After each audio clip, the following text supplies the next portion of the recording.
Hi everyone, welcome back to my channel. Thank you for joining me today. We are going to do a paint review video today, and we're going to be reviewing the Amy Howard One-Step Paint. So I'm anxious to try this paint. I've never tried it before, and so we're going to do this for the first time together on camera, which I love doing with you guys. I will give you my traditional review. I go over things like the consistency, the color range, the smell if there is one, and then how it goes on, and then at the end of the video we'll go ahead and recap and review. So just a few things about the paint, just a couple of notes to get us started. I was able to find this paint at Ace Hardware. They are one of the major retailers for Amy Howard. You can order online from her website direct. So a little bit about the website. Here's the interesting part. I found more out about this paint at the Ace Hardware's website than I did at Amy Howard's website. It didn't offer a whole lot about the paint itself. I was searching for one of the questions, do you need to seal this paint? Nowhere on her website could I find that information, which I found really interesting. So I did find it on Ace Hardware's website, and no, it does not have to be sealed.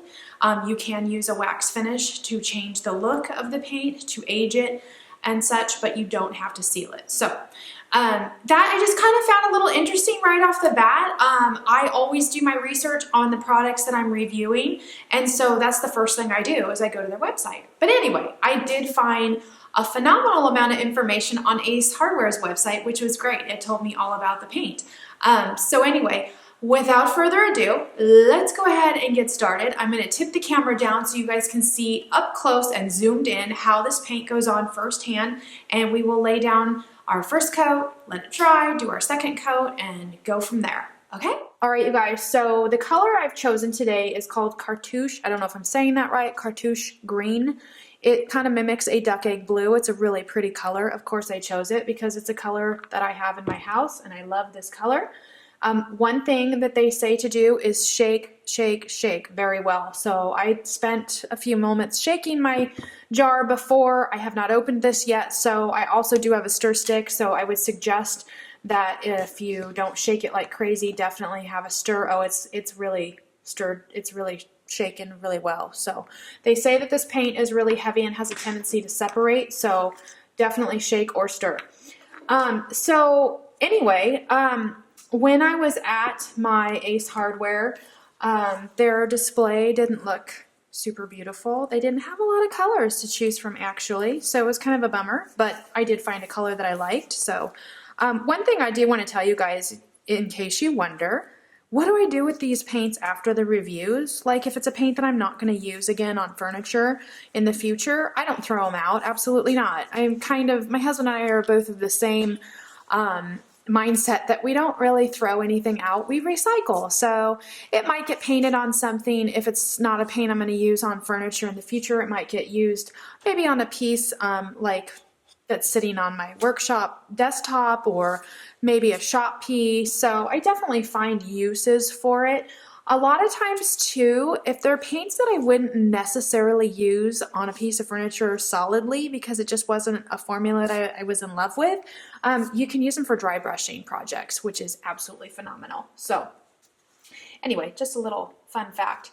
All right, so you guys know I like to go over the consistency of the paint, so we're going to do that first. This is extremely thin. As you can see, it is not holding on or grabbing onto that, brush. It is literally dipping in and coming right off. And there's nothing wrong with that. A thinner consistency does not always mean a thinner paint. But you know what I am going to do, just because it seems so thin, I am going to go ahead and give this a stir just to make sure that I get everything that needs to be mixed together. Now, I will say right off the bat, I do like the color. That is really pretty. So, love this color. They have, I think, 31 colors. Yeah, 31 colors in the color line, so that's always good. So, all right, now we're going to go ahead and, again, let's just test that consistency. Not bad. I like a thinner consistency. I find it easier to work with. When they're really thick, I find it really hard to kind of spread around. So this was a great color to choose to go on camera because it is showing up. It is really pretty. I absolutely love the color. So how is my first coat going on? I'm working, as you guys know, on a primed board, so it does make it nice when you are working on a primed surface or a piece of furniture that has a little bit of gloss to it to make it smooth. So I will tell you though, I'm not finding this super easy and great to work with on the first coat. It's not difficult, but it is, I can feel the drag right away. I almost feel like I'm getting that second coat drag. So that's interesting for as thin as it is.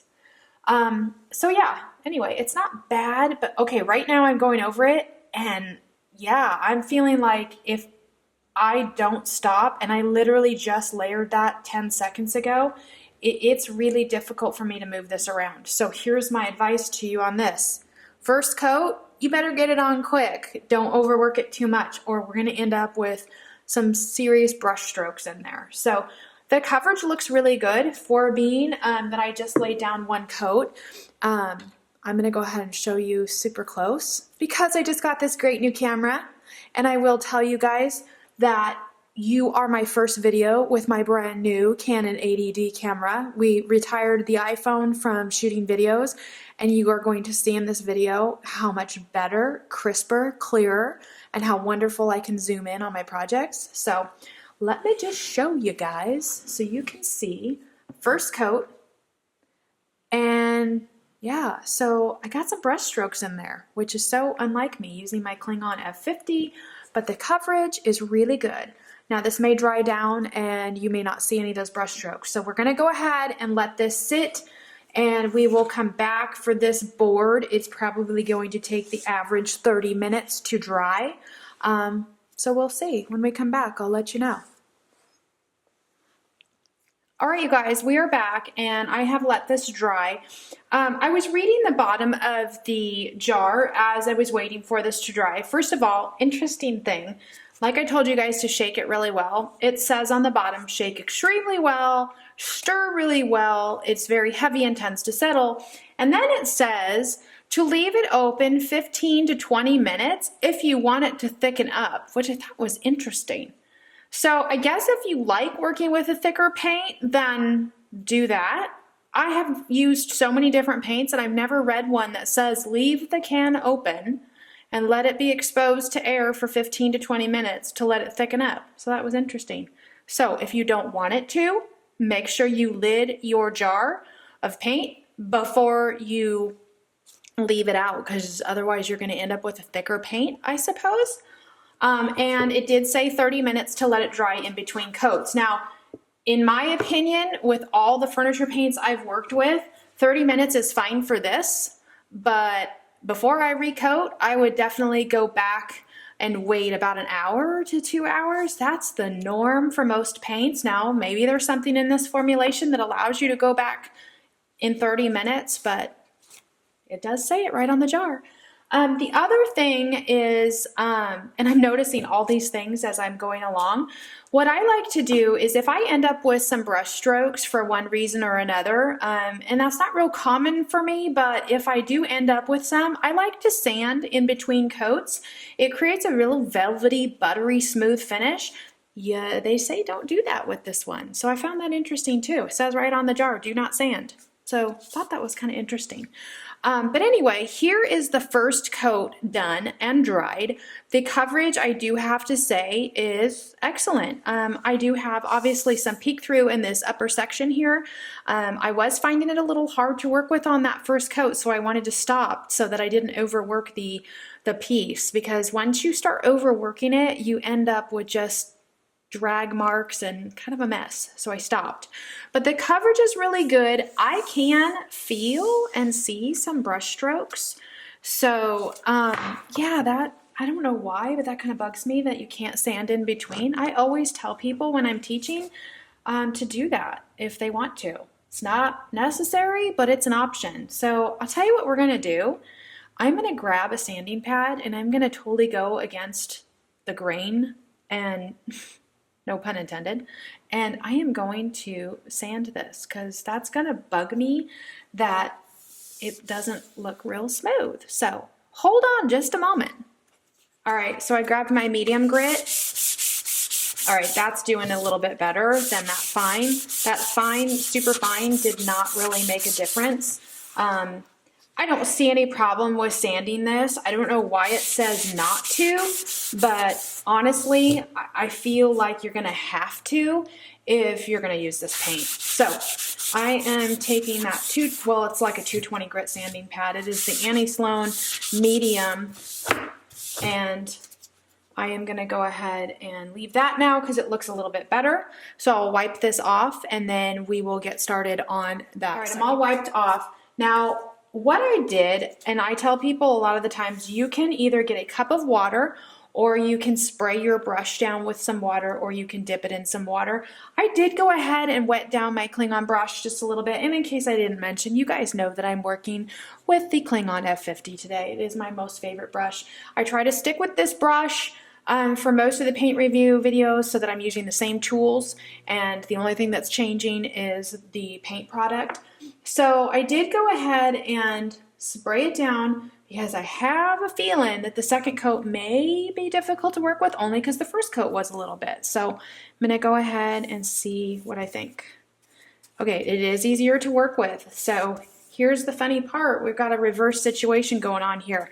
A lot of the times your first coat goes down incredibly well, and their second coat, since it has some paint now to grab onto, tends to maybe go on a little bit more difficult and has more of a grab to it. So I'm seeing the reverse with this paint. The first coat went on a little bit more challenging, and the second coat, although I can start to feel it now, it did go on a little bit easier. So I gotta tell you guys, the pressure that I'm using right now is so incredibly light because I feel like if I go any harder, I'm gonna create that same problem for myself and create that drag marks and those brush strokes. So we're gonna go ahead, this is the second coat, and let this dry down. We'll be back in about 30 minutes and we will review and recap the paint.